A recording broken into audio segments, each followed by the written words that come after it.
this and that and what the fuck else, episode 155. For the past few days I did not make any of these combo news programs because I was doing a lot of single subject articles, and there were some interesting responses on some of the things that I did, and of course an avalanche of, let's call it hate mail for a lack of a better word, but I've got news for those people that are tackling me like that. Take that, put it in your pipe and smoke it. The fact of the matter is, we are living in a world that are enveloped and wrapped in lies, and it has reached such a stage that people are not even blinking an eye about the lies. It is as if lies has become the norm. And then we've got that disturbing news of Gonzalo Lira that has been picked up by the SBU in Kharkiv. I feel worried about the guy. He is a Chilean,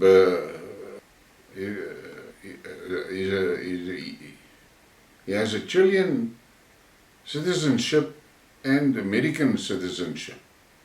But there's a lot of people that are writing letters and sending mails and messages to the embassies and so forth about Gonzalo.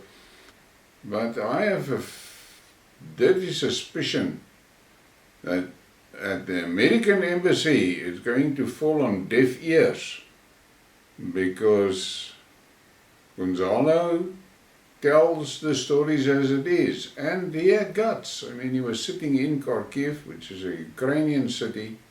This is the second time that the SBU has picked him up, but he continued telling the truth.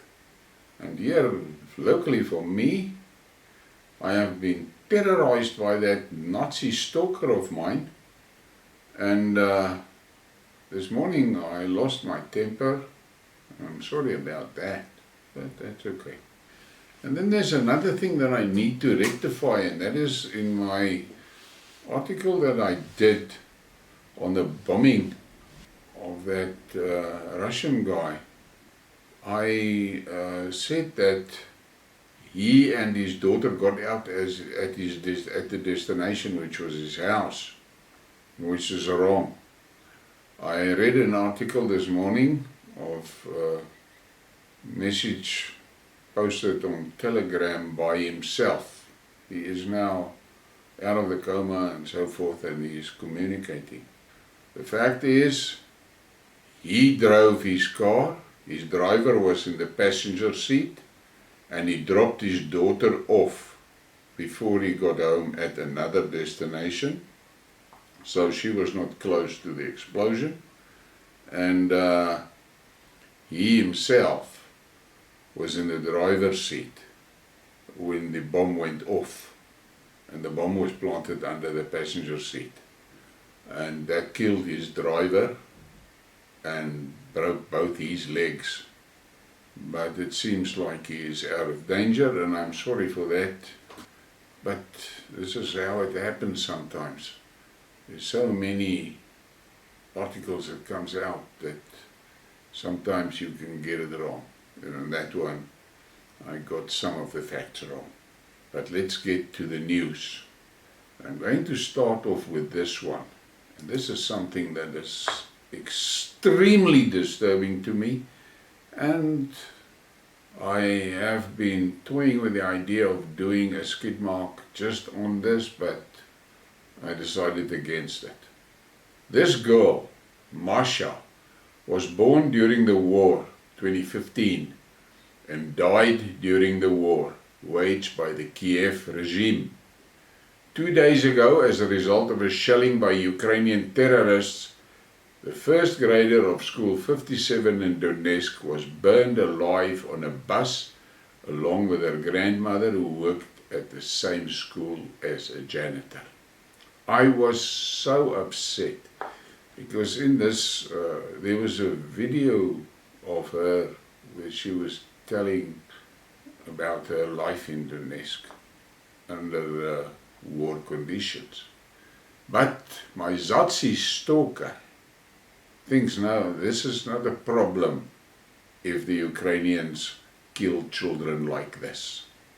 And then we get to this. This is quite interesting. I'm not going to read the whole article, I'll just show you. This is a grandmother in Donetsk that is making these little teddy bears for the soldiers. And they hook it onto their backpacks.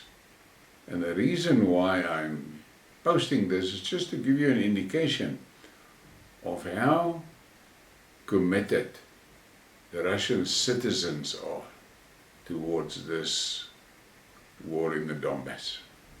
And then we get to this, and this is really disturbing for the EU people, and this is reality. I did a single Skidmark on the EU and their sanction stories. India becomes Europe's top fuel supplier. Europe's reliance on Indian oil products have grown since the Russian ban. And then there's a graph and it shows you the Indian imports. The reason I put this in here is just to show you how stupid, utterly stupid those European leaders are. This is Russian oil and fuel that they're buying now from India at 2 or 3 or 4 times the price that they used to pay. But there's an old saying, stupid people must suffer. And then there's more from the EU, and this is from Germany. Wir haben keine Angst vor Putin, wir haben Angst vor euch. And then they've got the leadership there. We are not afraid of Putin, we are afraid of you guys. Germans say to Chancellor Scholz and Foreign Minister Baerbock. I don't know where this is going to end in Europe, but I'm still of the opinion that the European Union's day is done. Then we get to some gender stuff, and this is something that you should just shake your head. From transgender to transabled, people are choosing to identify as handicapped. And I'm not going to read the whole thing, you can stop it if you want to read it. This is absolute madness. People are taking the doctors are taking eyes out to make people blind, and it is horrible. The world has gone crazy, and people that needs to be in asylums is on the front pages. Let me get to this. The Russian analog of SWIFT does not stand still. Once again, I'm not going to read all of it, but you can stop it if you want to read about it. The Americans thought that they've got the whole world by the short and curlies with SWIFT. And they thought by cutting Russia off SWIFT, they will destroy the Russian economy. And what do you know? The Russians got an answer for them. And now it seems like this answer from the Russians are going to become more potent and more powerful than SWIFT. Serves them well. And then we get to the green stuff. According to estimates, by 2050, up to 78 million tons of solar panels per year will be disposed of in the world. 6 million tons of them will be very environmentally harmful photovoltaic waste. But few people care about this, since apparently they will simply be buried. This green thing is also out of control. The decent, normal people need to think about things. Whether they like it or not, they'll have to stop sending tweets and memes and go out into the street physically. More green stuff.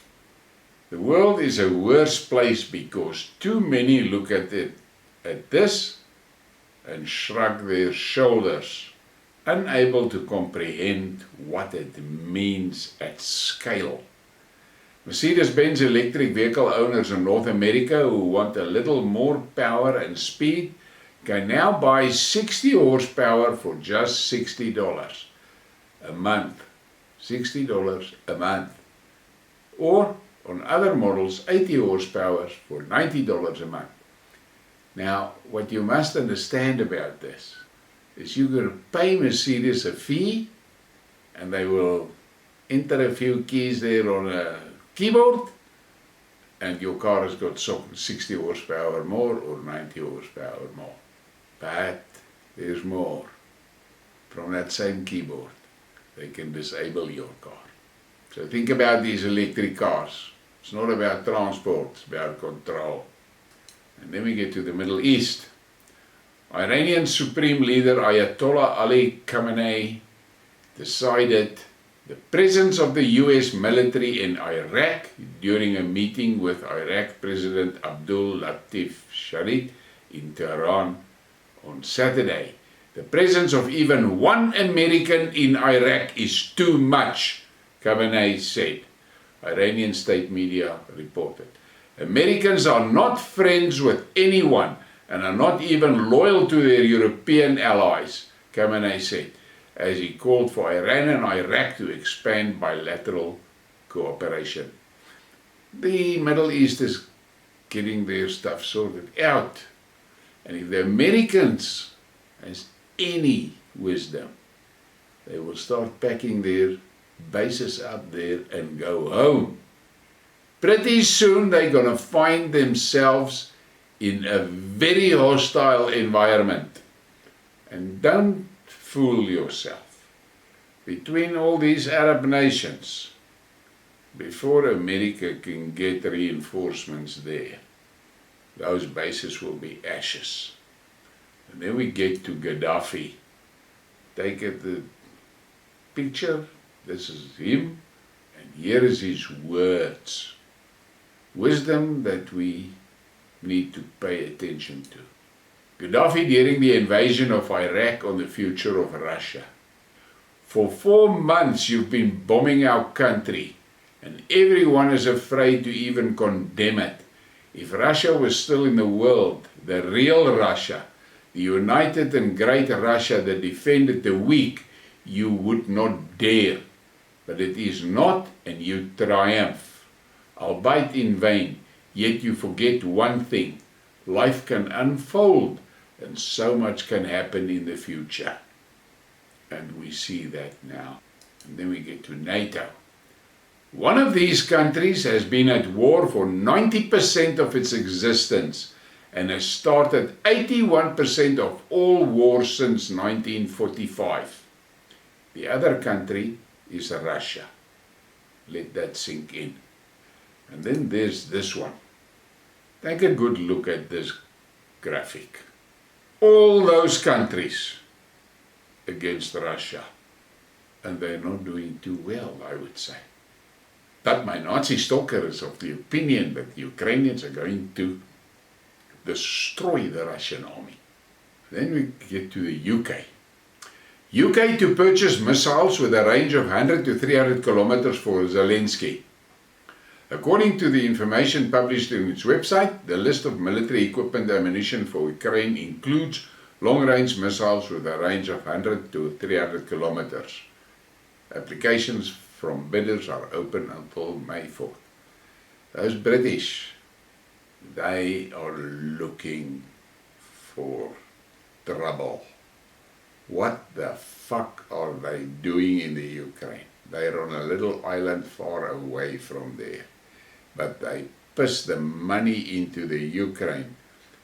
Unbelievable amounts and weapons. And now they are also supplying depleted uranium ammunition to Ukraine. So they're actually war criminals. But they're going to get what they must get. That's for sure. Listen to this. Vulnerable UK women forced into sex for rent by cost of living crisis.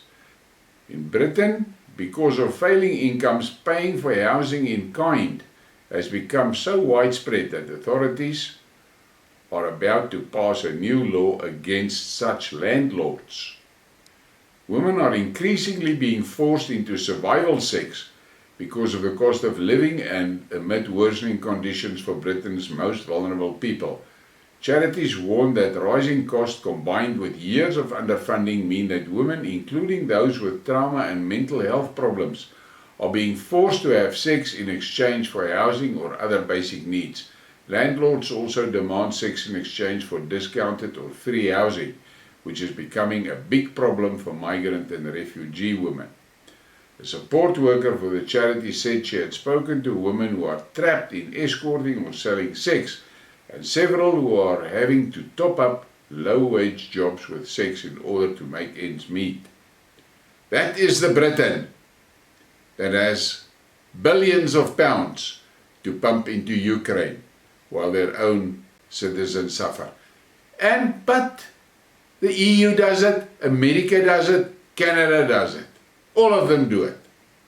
They spend the money in the Ukraine while their own people suffer. The people better wake up.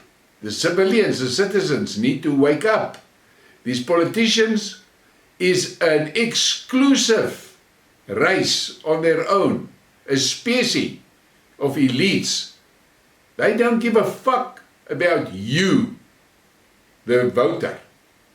Once they're in the seats, they do as they like, and that is it. And more from Britain. Guardian. In Britain, refugees begin to pay for housing with sex. And I'm not going to read all of it. You can stop it if you want to read more. It's similar to what the previous one was. But that is what's going on in the UK. And then we get to the Ukraine. Ukrainians flee to Russia. More than 5 million Ukrainians have migrated to Russia since February 24, 2022. At home they are fiercely hated and considered collaborators. However, those who fled to the West are not seen as such. What an amazing dissonance. The majority of those who have moved to Russia are willing to stay there. Everything depends on the living conditions, jobs, housing, etc. What's the news here? You may ask. The only news that CNN reports it is beginning to dawn on them.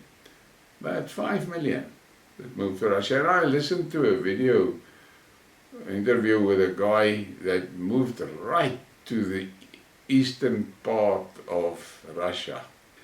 And the journalist asked him, why did you move so far to the east? And he said, I want as much distance between me and the Nazis in the Ukraine as possible. And then he asked him if he would go back, and he said, never. I will never go back. And this is just a little bit of smiling for you, as that Zelensky regime is not very clever.